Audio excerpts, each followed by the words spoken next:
Good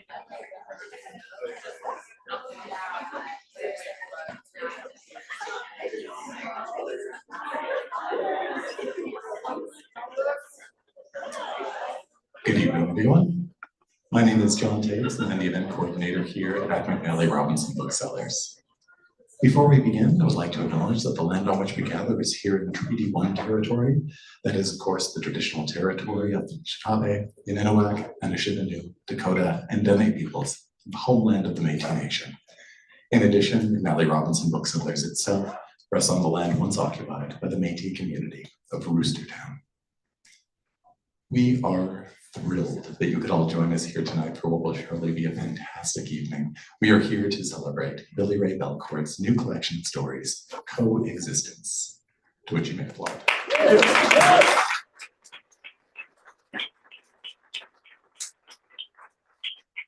The evening will feature a reading from this podium and then a conversation hosted by Katherena Vermette, which will take place on these chairs over here.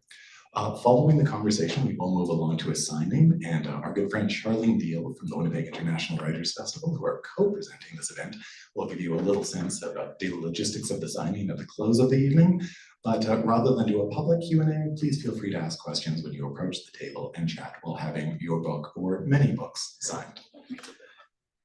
One of the great pleasures of my job is that I'll sometimes find myself in a position of introducing a writer whose work I dearly and deeply love, and Billy-Ray Belcourt is one of those writers. It's an enormous privilege to be standing here offering a few opening words, and that privilege was multiplied exponentially when Penguin Random House casually mentioned that Katherena Vermette would be hosting this event. So I'll do my best to take my leave quickly and get out of the way of these two particular supernovas. Now, your host, Katherena Vermette, is a writer of Métis, Michif, writer from Treaty 1 territory, the heart of the Métis Nation, Winnipeg, Manitoba, Canada. She received the Governor General's Literary Award for Poetry for her first book, North End Love Songs. Her first novel, The Break, won several awards, including the Amazon First Novel Award, and was a bestseller in Canada. Her second novel, The Strangers, won the Atwood Gibson Writers Trust Fiction Prize, was longlisted for the Scotiabank Giller Prize, named Indigo's 2021 Book of the Year, and was a #1 national bestseller. Her third book, The Circle, was a national bestseller, and her new novel, Real Ones, is forthcoming in September. We have received one advanced copy of Real Ones, which is a hotly contested item here at the store. There are 2 people who have read and loved it and are holding that over all of our heads. Her work in children's literature includes the graphic novel series, A Girl Called Echo, and she lives with her family in a cranky old house within skipping distance of the temperamental Red River. I went back and forth as to what exactly to say about Coexistence, which, as per the rest of Belcourt's work, is a truly beautiful novel, or a collection of short stories in this case, one of those books where there is the ability in his language to find such beauty and meaning and transport in those quotidian and small moments between individuals. But I have also had very little sleep over the last few days, so I'm deferring to Claudia Day, the author of Daughter, who put it so very eloquently. Belcourt is one of the finest and most sublime writers at work today. This book is a feat of beauty and compression, every sentence reinventing the reader. It's like entering a quiet room or a secret lake. It's about our coexistence with lovers, kin, enemies, but also our coexistence with desire, solitude, and an intelligence that in itself is a form of hunger. Language is solace, language is light. Belcourt is the rare writer who composes from, to, and because of the soul. It's been some time since I loved a book so deeply. Billy-Ray Belcourt is a writer from the Driftpile Cree Nation. He won the 2018 Griffin Poetry Prize for his debut collection, This Wound is a World, which was also a finalist for the Governor General's Literary Award. His best-selling memoir, The History of My Brief Body, won the Hubert Evans Nonfiction Prize and was a finalist for the Lambda Literary Award and the Governor General's Literary Award. A recipient of the prestigious Rhodes Scholarship and an Inspire Award, Belcourt is Assistant Professor of Indigenous Creative Writing at UBC. Please give him a potentially inappropriately raucous Winnipeg welcome.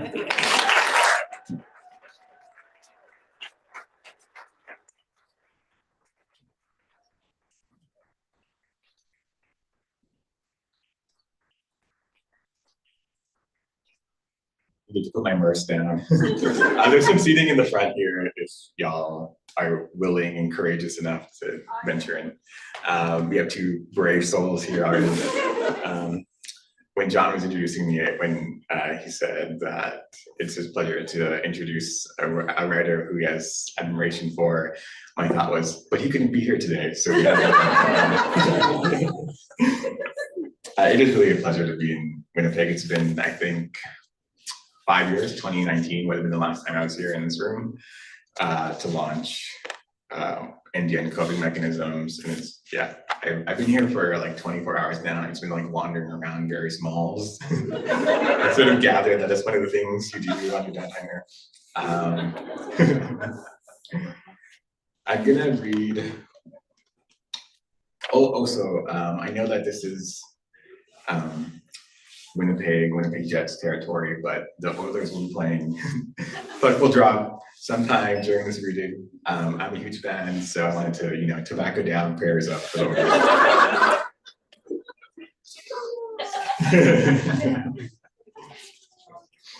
Okay, this is from a story called Poetry Class, which is about a depressed poetry professor who is not me, because he is in his 40s. So,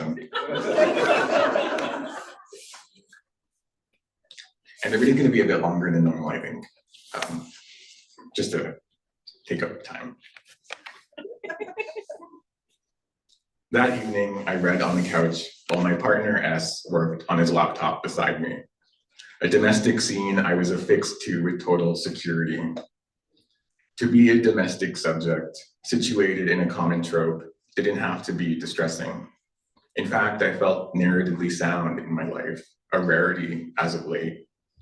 The new teaching term had energized me, jolted me out of a stupor. To teach poetry reminded me of the pleasure of knowledge, and therefore of the pleasure of being in the world with others. S got up to go to the bathroom, and not long thereafter his phone vibrated on the coffee table, face up. The sender didn't have a name, just numbers. Thanks for meeting the other evening, it was a lovely time. I felt lightheaded. Was this evidence of an affair or just a friendly message from an acquaintance? That I couldn't decide felt like a bad omen. When S's footsteps approached, I collected myself and turned my attention back to the book. He picked up his phone, but nothing specific registered on his face. Still, all the language in me crumpled. Language was no longer something that put me in communion with others. It was a distant idea. He put the phone in his pocket and scanned the local newspaper beside me, something he'd done on innumerable evenings. My thoughts became wild and intrusive. Maybe innumerability was the problem. Maybe our shared life had grown vague and monotonous, and I hadn't noticed. I thought that was the whole point. After 12 years of coupledom, we were supposed to be boring and ordinary. We were supposed to face the second half of our lives with a determined modesty. We were supposed to derive pleasure from the quiet repetition of our days. I hoped that beauty could arise out of that quiet repetition. This was the sort of thing I'd say to my students. Perhaps, though, it was in the nature of a man to desire errantly. I channeled my libidinal energy into S as well as into the work of poetry. To map the utopian was, in a sense, an erotic act, another form of social reproduction. What outlets of release did S make use of? S had worked in marketing at a small publishing house since before we met. The authors he worked with changed every year, but the terms of that work never did. He had to help sell books. More often than not, he struggled to do even that. He couldn't figure out why people bought or didn't buy books anymore. My own books, 3 poetry collections, sold poorly in a Canadian market that generally neglected poetry. We talked about the Canadian market endlessly over the years. Making beautiful books wasn't enough, S concluded. He had to convince newspapers and magazines and TV producers that the books his company published were experiences unto themselves. One should be changed inalterably having read them, he would tell potential clients and stakeholders. Whenever he said this, I often wondered, do people really want to be changed inalterably? A book of poetry was different from the activity of poetry. The former was a symptom of the latter. They weren't analogous. that poetry had a revolutionary demand, one of Audre Lorde's enduring lessons, meant that the categories of saleability and marketability were ultimately antithetical and irrelevant. S had to see books as profit or debt producing. To him, it was the normal way to view the world. It was one of the fundamental differences that we again and again had to confront. He would say I was overly seduced by theoretical paradigms. That's the whole point, I would say. I'm trying to embody them. In bed, S fell asleep almost as soon as he shut his eyes, and I sat up awake next to him. His breathing body confounded me. In no way did it register the trauma of a punctured fantasy, the one I was living out. I was less a man and more so the wound left by the trauma of a punctured fantasy. I could hear the chatter of passers-by through the window that faced the residential street. I felt like a passerby in my own life. The present was a brief glimpse, an indiscernible conversation. I would have to discuss my life in the third person so as not to suggest epistemic authority. I thought about all the books we had amassed and blended into one library. It would be painstaking to divide them, to disassemble the shelves. I regarded our library with a sense of wonder, how tangibly it represented our interconnectedness. If I wanted to quantify our love, I could do so in pages. I thought about staying with him until I died, simply to not have to pull apart those bookshelves. Eventually, I gave up on sleep, rolled out of bed, and crept into the kitchen. As his phone was charging on the counter, he liked to be at a distance from it during the night. I contemplated sifting through his photos and texts. I knew his passcode just as he knew mine. I looked through the sliding door in the living room instead and saw that the sky was clear. One of the tragedies of my life was that I couldn't see the moon from any window in our apartment. A poet must look at the moon sometimes to remember that there is a trace of the cosmic already. I went out onto the patio and leaned over the small fence to see the moon, but it was mostly eclipsed by an apartment tower. I scanned the area dominated by housing complexes that were built prior to and in the wake of the Olympics. I could see a bit of the inlet, which was so contaminated by human waste that the seawall often smelled of sewage. One day the neighborhood would end up entirely underwater. I would be long gone when that happened. So much was built to be destroyed, I thought, thinking of Elizabeth Bishop's famous line, "So many things seem filled with the intent to be lost." There is so little we can do in the face of that kind of death drive. Back in the house, I saw the long arc of the relationship from a new perspective.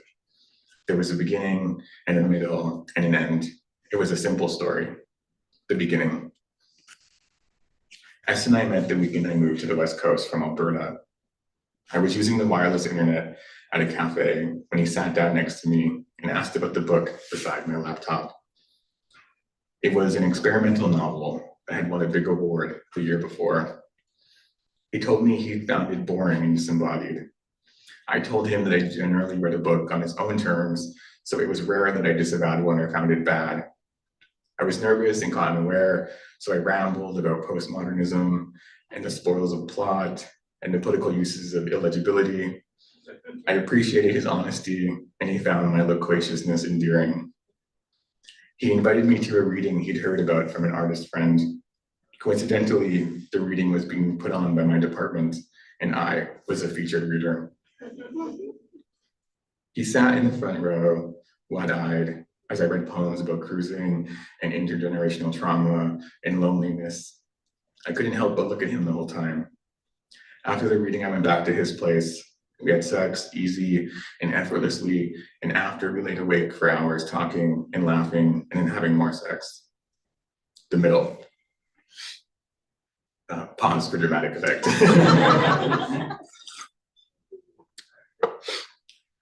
The middle consisted of long drives and literary parties and family visits and even more sex. There was joy and splendor and anger and bitterness, but mostly there was calm. He sold books, I published books. He read my poems and was jealous when I wrote about old lovers, and shy and avoidant when I wrote about him. We gained weight and he went bald, and I kept wearing skinny jeans despite the trend expiring. He took up crossroads and I learned how to play tennis, albeit not very well. I found new things to admire about him, how he made a tradition of taking out my books from various libraries because there was a potential small financial benefit. How he taught himself French so he could vacation in Paris and not feel like interlopers. How he always kept his eyes open when we kissed. This seemed most important to me now. We counted our blessings and kept some plants alive, and we had our exquisite moments when all the good in the world was alive in our bodies. That a whole decade could be reduced to a paragraph was awful and ordinarily awful.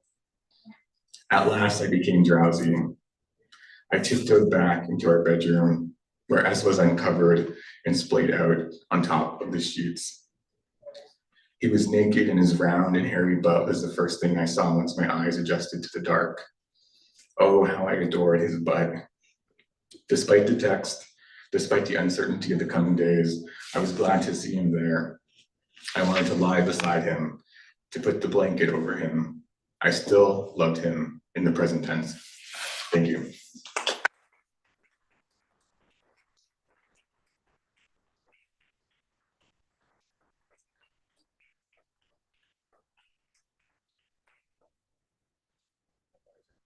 That's fine. Yeah. I get more water. Awesome. I already stole some water. Oh, I'm totally perching. Sorry, Thank you. Yeah. That was a beautiful reading. I'm glad you read from poetry class. That was the story that broke me, for many reasons. But hi, can't say. Big again to you for being here, and all our joyous malls. I'm usually not on this. I'm gonna brutal honesty. I'm usually not on this side of things. So I like to just lean into my awkwardness and hope it comes out as adorable. It's much easier being on the other side where you get to talk about something you've obviously been immersed in for the longest time. So here's a question I hate. Tell us about Coexistence. Like, try to synopsize. What is the synopsis of this book for you at this moment in time? Okay, so I've been saying that it is about 80% the multiverse of queer Cree men from Alberta. Yes. I had this moment I was writing, I was like, these are all queer Cree men in Alberta. Like, is that gonna feel redundant or excessive? And I was like, no, I want to believe in a world where all of these queer Cree men exist. And so I gave myself a little pep talk. And also I feel like it's an extension of my novel because there's a character who reappears from the novel in the story collection. And also I felt that I was like just populating my novel with a periphery, like the periphery of my novel with new characters. Mm-hmm. So they felt like, coextensive projects. And I started with the idea of writing a novel about the characters in lived experience, who are two young queer Cree men in Edmonton. And I wrote about 30 pages and I thought, well, actually, I think I've said what I want to say, and that I don't need to, go, an extra 100 and some pages. So yeah, and then I stopped there, and then that gave me, cause to write other stories. Because lived experience is Will and Tom, right? Yeah. Okay, and they're in two stories. Yeah. Yeah. But in a sense, they're like the young, getting in love couple, figuring it all out, and then you have S and poetry class dude, who are kind of at the other end of the spectrum. Yeah. So in a way, they are kind of interconnected. Just like this book is interconnected, very much so, with Minor Chorus. And along that same vein of like the multitude and just the many characters, yeah. And I love that. I felt no redundancy because everyone was each their own character. And and had their own distinct eye, you know, of it all. Even though they were queer and homo and queer and creative. That's what it is. Academic, artists, you know, academic and artists are very different. People get us confused, but we are like, you know, we distinguish ourselves. And Northern Alberta, you are creating this Belcourt verse, where, you know, you're almost like creating a community for yourself, whether it be imaginary or real. It's very authentic. It feels real. Sorry, on that note, I was to say, my editor at one point was like, to one of the stories, he was like, is this a wish fulfillment fantasy? And I was like, yes, obviously. Well, you have the whole world that starts, and the entry point to this world is the truck stop. So that's kind of interesting to me. Like, it's a portal, truck stop as portal. What do you, I mean, you did the same thing in Minor Chorus. As much as it was a novel, it was all about many, many different voices. So what do you gain from the multitude of voices that you wouldn't get from a singular character? Well, I think I was very aware, and I think a lot of Indigenous novelists are aware, that the novel, as it, you know, travels from Europe to North America, is a technology of the individual. It sort of fetishizes individuality. And it had a specific political focus. I'm no literary historian, but, you know, gleaning from tweets. Tweets mostly. That it served a political function, you know, it's elevating the bourgeois consciousness into popular consciousness, conflating the two. So I felt, you know, the presence of that history, not wanting to reproduce it, more interested in collective struggle, collective transformation. The novel was the form to give expression to that desire.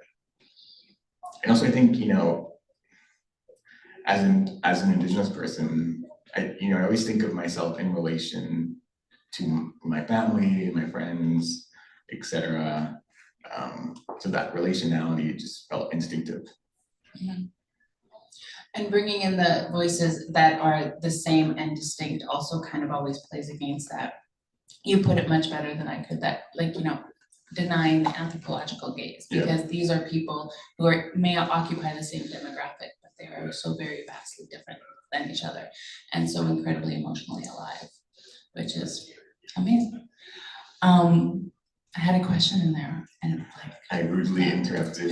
No, that's okay. I love that, because otherwise it's just, you know, ranting.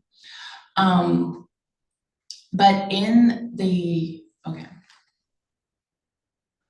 So the way this fits to me, and I love talking about it in conjunction with Minor Chorus, but I don't want to ever think that you have to read one to read the other. I'm sure everyone's read everything by Billy-Ray already, but in talking with how the trajectory of the characters, but also my question is more about like the body of work, you know, because you go in and about all the different genres. So, but this book compared to Minor Chorus, which is not here, feels, there's a calm here. Yeah. Like, did you feel a calm? Was there an intended calm? There seems to be this joy seeking in your work that you get closer and closer to. Yeah. Well, with A Minor Chorus, I was interested in writing around the trauma plot. So that book's really about how people survive, how they endure suffering, and how they talk about it. Whereas Coexistence is, I was more interested in joy, the subtlety of it. I think, I mean, even in the story I read, which is very melancholic and it's about a relationship dissolving, it's, you know, it still ends in a way I think that lands on with joy. Because I think I got tired of my own impulse to write the sad story. And because that's one that is rewarded by the mainstream, by publishing, etc. And so I thought, you know, why not just write a bunch of stories where people are falling in love and, you know, nothing super extravagant happens, but, you know, in the minor decisions people make about how to live their lives, there's a lot of, I think, profundity there.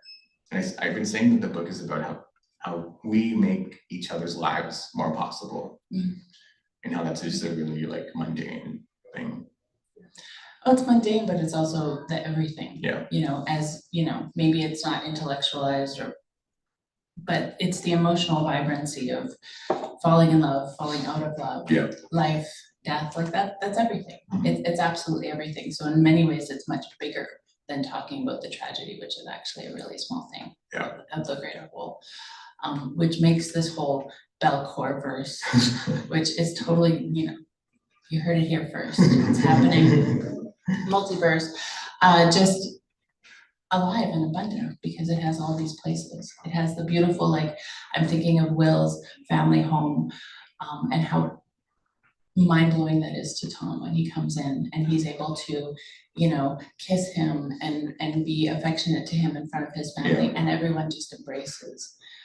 That to me it feels fantastic, but it also feels authentic. Yeah. Because I think that it's a true home, and that's the sense of home. So in a sense, it's widening the circle, which is what every subsequent interconnected novel is supposed to do. So it's a big, beautiful hug. I think that scene also has my funniest joke. Do you know what's I'm talking about? The internet.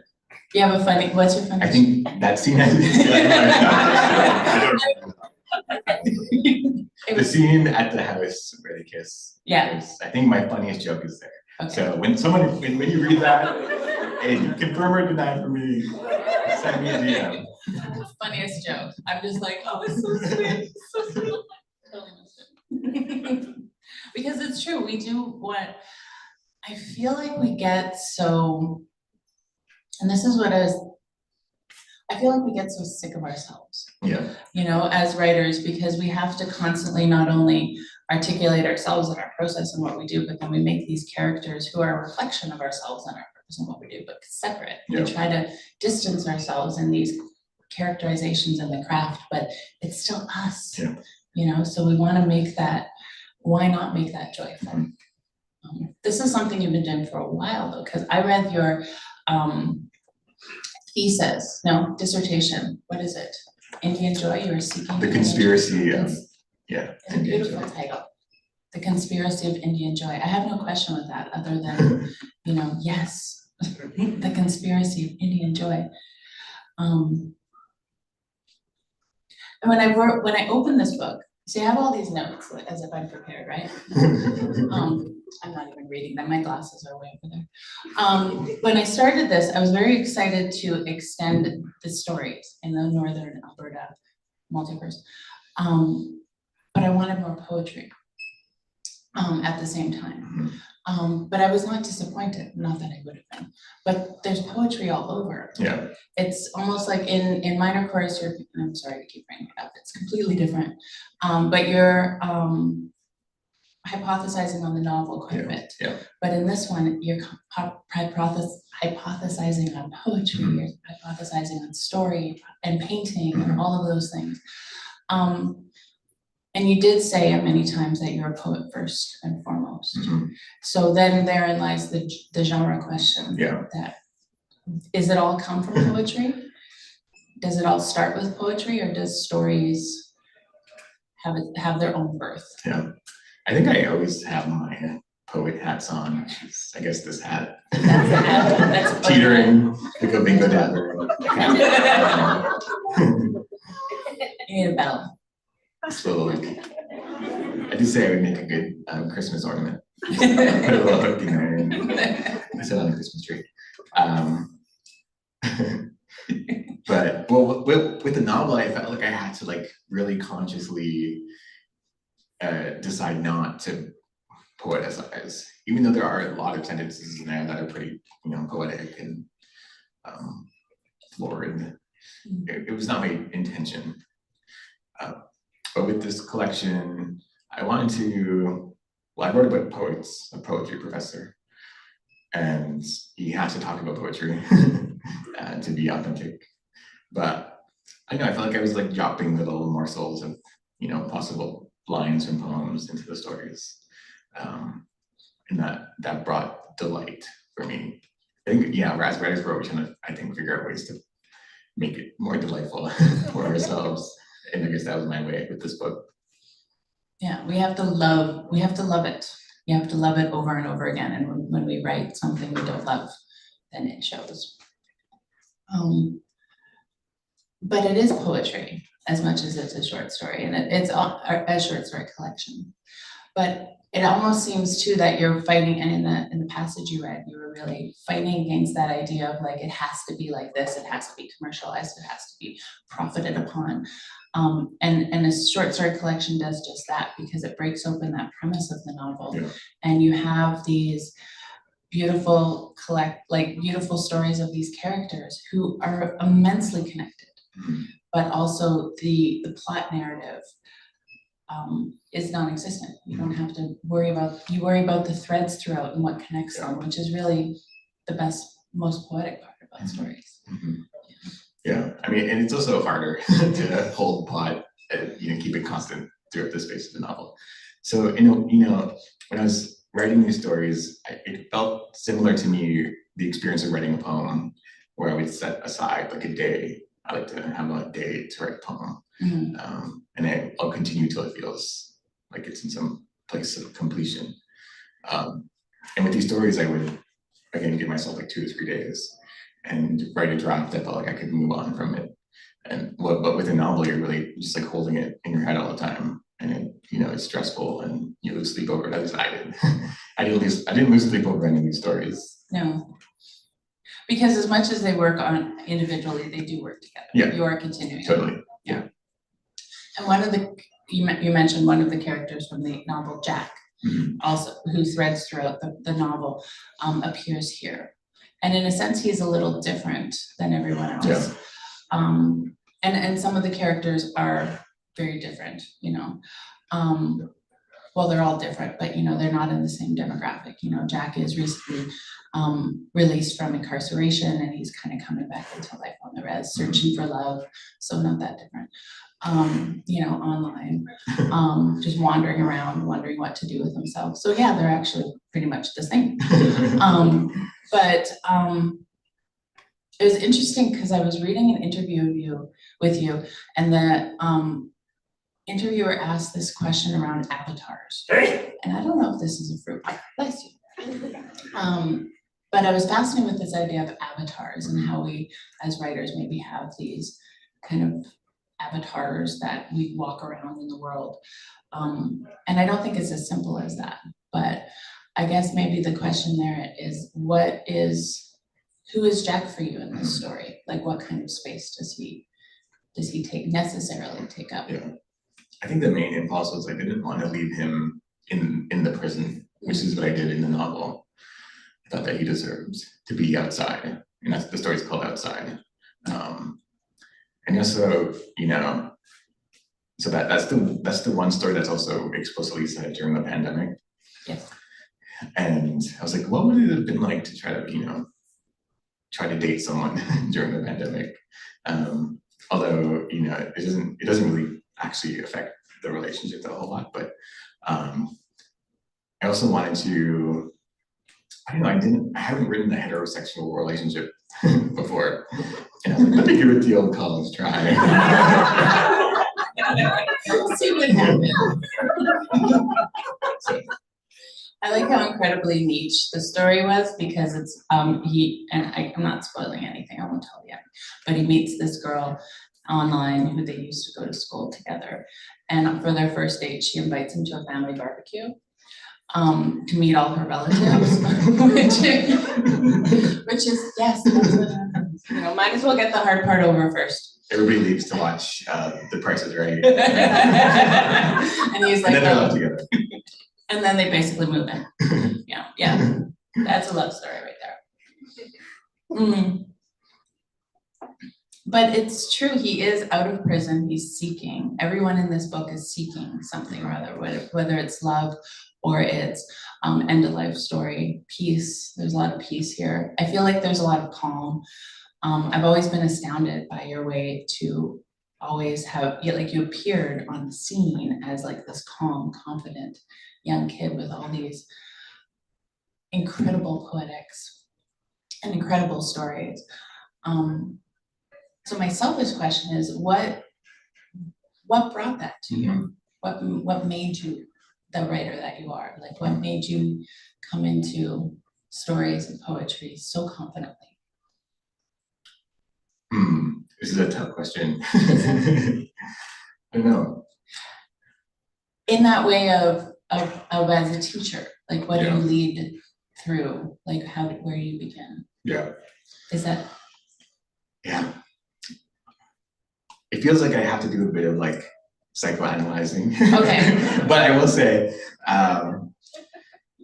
you know, I came to literature as a closeted youth who didn't have a sense of how to be himself. And it was through books, even though they weren't about me or people like me, that I, you know, felt the possibility of a queer life. And I think that, you know, I carried that into my writing, that, you know, literature is one way that we bring ourselves into being. And so I wrote this book with, you know, young queer Indigenous people in mind.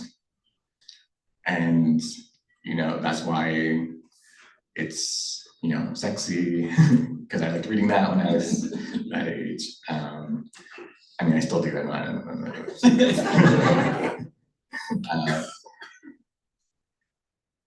You know, you know, some of them are like messes, you know, and that, you know, I was a mess when I was that age and I didn't know what I was doing. And even though I felt like I did, and I was having all these interactions with people, with men in particular, and, you know, really just with a self-assuredness that I didn't actually have, and that these men were taking away from me.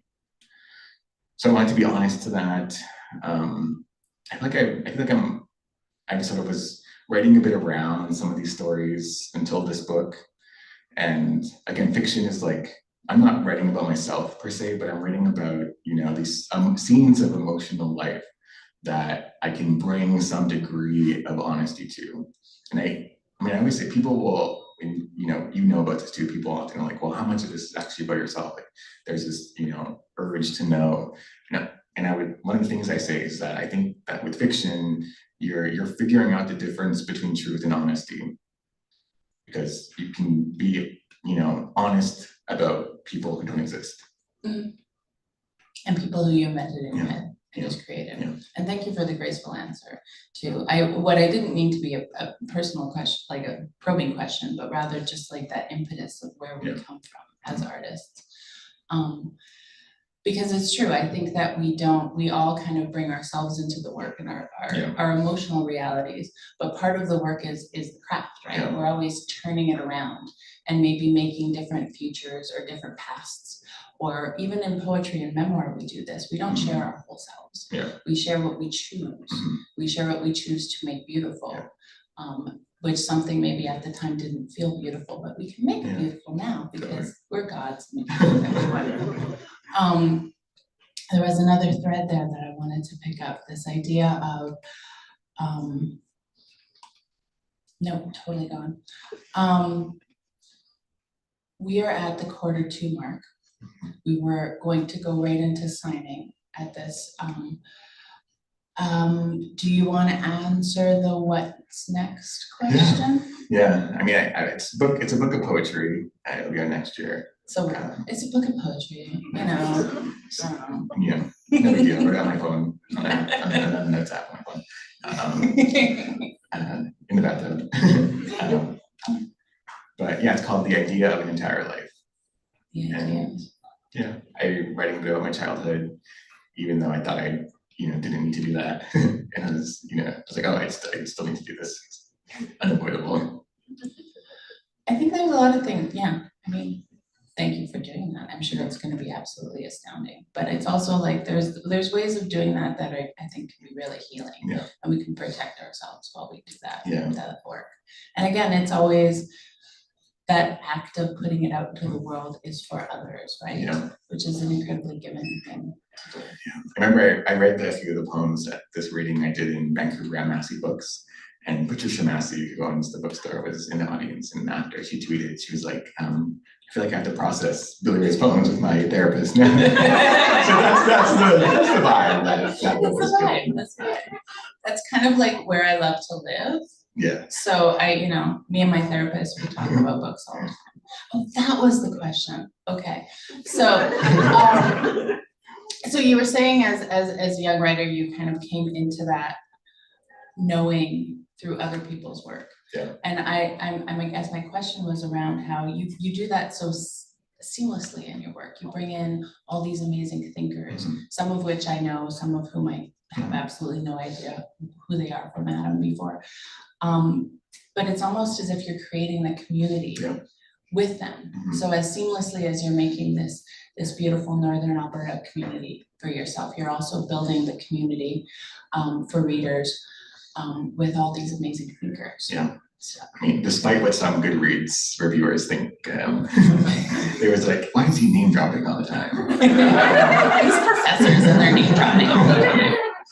You read your Goodreads? Sometimes.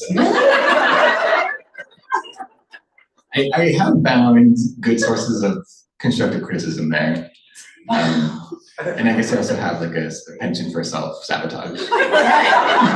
I know some people who do that. I do not have, I do need like a boundary though. It needs to be disciplined. Yeah. just we'll go down to the 2 stars. When the book first comes out, I take a peek. Yes. Because usually there's some stands in there and they can pump me up. And then there's also the haters who you could argue are also stands. But I still love you. They can't get enough. They just can't keep talking. I could never. I do not have the stomach for that at all. But I'm a wuss. I know that. Good for you. So brave. So brave. Anything else you want us to know about Coexistence as we launch it into the Winnipeg Mall-verse? The Winnipeg Mall-verse. I was telling Josh which ones I went to, and he was like, "That's so far apart." I was like, "Yeah, I was in a lot of Ubers today." So purposely went to different malls. Just could like kill time. Okay. I bought these shoes. Nice. Because I wore sandals and I got those shoes in Toronto. So you're just collecting more shoes on your self-sabotage. I think just about the book, I'll say that it's, I don't know, it sort of got everything that I think my style is, my aesthetic. Got some smart stuff, some sexy stuff, some sad stuff, some sentences. Sentences on top of other sentences. And always these beautiful like sentences that are like whole poems that I end up like staying on and contemplating and considering possibly like, putting them on, mirrors and shit. Because they are so exquisite and beautiful. Like a mom core. Yeah. Cottage core. Gonna make the core cord with some Post-its. Yeah, just all there. But no, it does make you think and linger and, maybe talk to a therapist now and then. But it's also about, those books that make you just contemplate. And I love that. That's my favorite kind of book. So thank you for making that. Yeah, thanks for doing this. And thank you all for being here.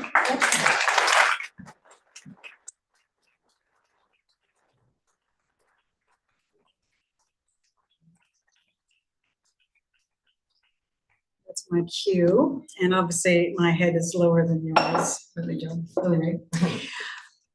What an evening. Is this what you were anticipating? I've been so excited about coming to hear this reading and this conversation.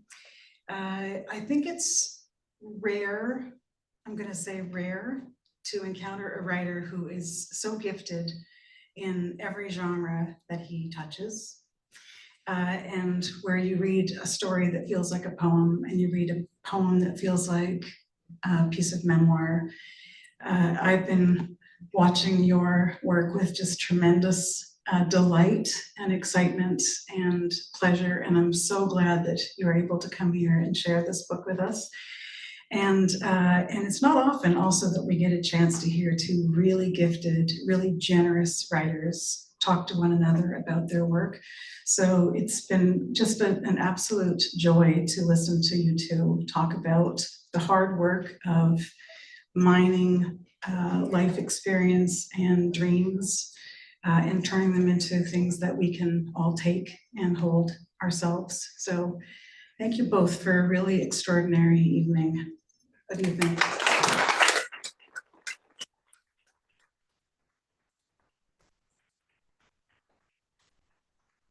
I am charged with the information about how we do the signing. It's actually not that hard, but you know, I don't mind doing it.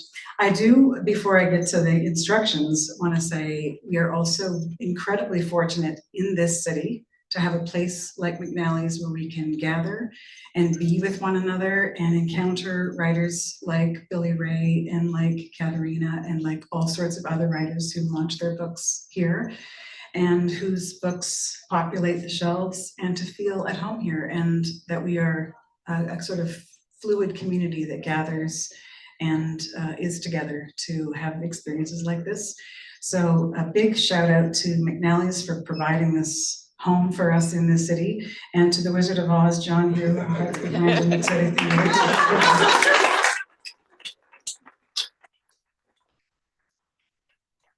Well, my name is Charlene Deal. I forgot that. That's where I'm supposed to start. We're pretty much the whole festival gang is here today because we're all big fans of Billy-Ray and Katherena, and we all love coming to this place.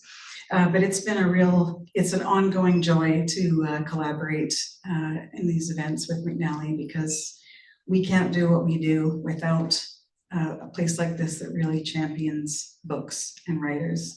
So it's a great partnership for us. Now at this point, Billy-Ray is going to make this extraordinary journey over to this table, and you are going to line up and have a chat with him and have him sign books. And the real rule here, which is why I'm in charge with the instructions, is you have to pay for the book before you leave the store. They just do it like that here. You can also run out and buy the book and then get in line if you prefer to do that. So there's all sorts of variety there. But I'm so glad that you were here tonight for this really wonderful evening. And one more big round of applause for Billy-Ray.